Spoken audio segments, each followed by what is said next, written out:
Welcome to Podi's magic kitchen. ഇന്ന് വളരെ എളുപ്പത്തിൽ മട്ടൺ സ്റ്റൂ എങ്ങനെ തയ്യാറാക്കണം നമുക്ക് നോക്കാം. വളരെ എളുപ്പത്തിൽ തയ്യാറാക്കാൻ പറ്റുന്ന ഈ വിഭവം തയ്യാറാക്കാൻ വളരെ കുറച്ച് ഇൻഗ്രീഡിയൻസേ ആവശ്യമുള്ളൂ കേട്ടോ. ഇനി കുക്കറിലേക്ക് മട്ടൻ്റെ പീസസ് എല്ലാം ഇട്ട് കൊടുക്കുക. അതിലേക്ക് 2.5 ടേബിൾ സ്പൂൺ കുരുമുളക് പൊടി, 2 ടീസ്പൂൺ ഗരം മസാല, പാകത്തിന് ഉപ്പ്, 1 കപ്പ് വെള്ളം ഇത്രയും ചേർത്ത് നന്നായി ഇളക്കി കൊടുക്കുക.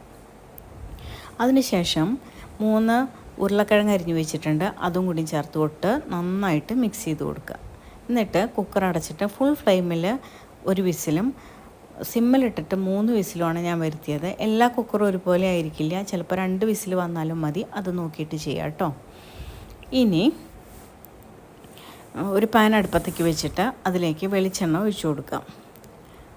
വെളിച്ചെണ്ണയാണ് സ്റ്റൂവിന് ഏറ്റവും നല്ലത്, അതുകൊണ്ട് വെളിച്ചെണ്ണ തന്നെ ഒഴിച്ചു കൊടുക്കുക. എന്നിട്ട് അരിഞ്ഞു വെച്ചിരിക്കുന്ന ഇഞ്ചി, വെളുത്തുള്ളി ഇത്രയും ചേർത്തിട്ട് നന്നായിട്ട് 2 മിനിറ്റ് ഒന്ന് ഇളക്കി കൊടുക്കുക. അതിനുശേഷം 3 സവോള, 8 പച്ചമുളക് അരിഞ്ഞത് അതും കൂടെ ചേർത്തിട്ട് നന്നായി ഇളക്കി കൊടുക്കുക. ഇത് പെട്ടെന്ന് മൂത്ത് കിട്ടാൻ വേണ്ടിയിട്ട് കുറച്ച് ഉപ്പും കൂടി ചേർത്ത് കൊടുക്കാം. എന്നിട്ട് നന്നായി നിറം മാറി വരണോട് കൂടിയിട്ട് നമ്മൾ കുക്കറിൽ നിന്ന് ആ മട്ടൻ്റെ പീസസ് ആ ചാറോട് കൂടിയിട്ട് നമ്മൾ ഈ പാനിലേക്ക് അങ്ങോട്ട് ഒഴിച്ചു കൊടുക്കുക. എന്നിട്ട് തേങ്ങാപ്പാലിൻ്റെ 2 പാൽ 2 കപ്പ് എടുത്ത് വെച്ചിട്ടുണ്ട്, അതങ്ങോട്ട് ഒഴിച്ചു കൊടുക്കുക. എന്നിട്ട് ഈ ചാറിൽ കിടന്നിട്ട് ഈ തേങ്ങാപ്പാലിൽ കിടന്നിട്ട് നന്നായിട്ട് ഒരു 5 മിനിറ്റ് തിളക്കട്ടെ. ആ സമയത്ത് നമുക്ക് ഉപ്പോ മുളകോ എന്തെങ്കിലും കുറവുണ്ടെച്ചെങ്കിൽ ആ സമയത്ത് നമുക്ക് ചേർത്ത് കൊടുക്കാം. ഇപ്പോൾ ഇതിലേക്ക് 1 ടീസ്പൂൺ കുരുമുളക് പൊടിയും കുറച്ച് ഉപ്പും കൂടെ ചേർത്ത് കൊടുക്കുന്നുണ്ട്. കറിവേപ്പില ഇട്ട് കൊടുത്തു.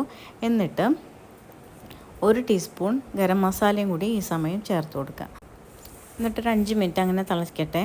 അതിനുശേഷം നമ്മൾ 1 കപ്പ് തേങ്ങാപ്പാലിൻ്റെ 1 പാൽ എടുത്ത് വെച്ചിട്ടുണ്ട്, അതും കൂടിയും ചേർത്ത് കൊടുക്കുക. ഇത് ചേർത്ത് കഴിഞ്ഞാൽ അധികം തിളയ്ക്കേണ്ട ആവശ്യമില്ല. എന്നിട്ട് കുറച്ച് പച്ച വെളിച്ചെണ്ണയും തൂവി കൊടുക്കുക.